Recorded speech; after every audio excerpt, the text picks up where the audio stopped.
নমস্কার সবাইকে। তো আপনারা নিশ্চয়ই আমার সাথে একমত হবেন যে আসলে ওই দিনই অস্ট্রেলিয়ার ক্রিকেটের পতন শুরু হয়ে গিয়েছিল।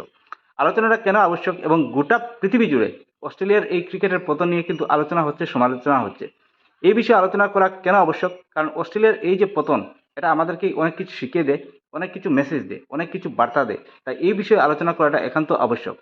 দেখেন, অস্ট্রেলিয়ার মতো একটা পাওয়ারফুল টিম এই টি-20 ওয়ার্ল্ড কাপে গ্রুপ স্টেজে আউট হয়ে গিয়েছে।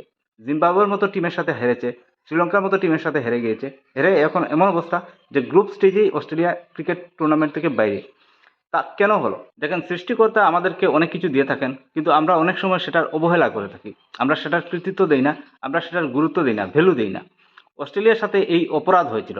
এটা কোনো কাহিনী নয়, কোনো ইনসিডেন্ট নয়, এটা অস্ট্রেলিয়ার জন্য একটা অপরাধ। দেখেন, 2023 সালে ভারতকে হারিয়ে অস্ট্রেলিয়া যখন এই শিরোপাটা জিতে, তখন মিচেল মার্শ এবং অন্যান্য অস্ট্রেলিয়ান ক্রিকেটাররা এত বেশি উন্মাদ হয়ে গিয়েছিল, এত বেশি উৎফুল্ল হয়ে গিয়েছিল, এত বেশি তাদের হোশ, বিবেক, বুদ্ধি সব হারিয়ে দিয়েছিল যে তারা পার্টি করতে গিয়ে ওয়ার্ল্ড কাপের সেই ট্রফিটাকে পায়ে রেখে সেটা সেলিব্রেশন করলো এবং সোশ্যাল মিডিয়াতে পোস্টও করলো।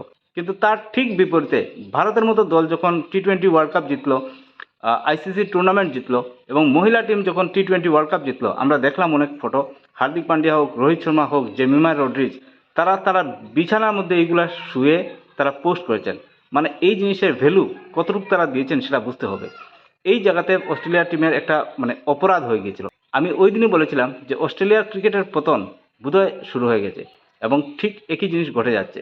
কারণ সৃষ্টিকর্তা আমাদেরকে কিছু যদি দান করেন, তাহলে সেটার কৃতজ্ঞ জানানো উচিত, সেটা পায়ের নিচে রাখা উচিত নয়। এবং অস্ট্রেলিয়ার সেই জায়গাতেই পাপ হয়েছিল, সেই জায়গাতে অপরাধ হয়েছিল এবং তার ভোগ, তার দুর্ভোগ এখন অস্ট্রেলিয়া ভুগে যাচ্ছে। এবং এই ঘটনার ঠিক পরেই কিন্তু অস্ট্রেলিয়ান টিম টি-20 ওয়ার্ল্ড কাপ 2024-এ গ্রুপ স্টেজে হেরেছে, চ্যাম্পিয়ন্স ট্রফি 2025-এ সেমিফাইনালে হেরেছে এবং ওয়ার্ল্ড টেস্ট ক্রিকেট 2023-2025-এ ফাইনালে হেরেছে এবং এই বিশ্বকাপে তারা গ্রুপ স্টেজে আউট হয়ে গেছে। দেখেন, কর্মফল থেকে পিতামা ভীষ্ম হোক, কর্ণ হোক, ইভেন ভগবান শ্রীকৃষ্ণ নিজেও কিন্তু বাঁচতে পারেননি। তা আমরা মানুষ হয়ে কীভাবে বাঁচবো?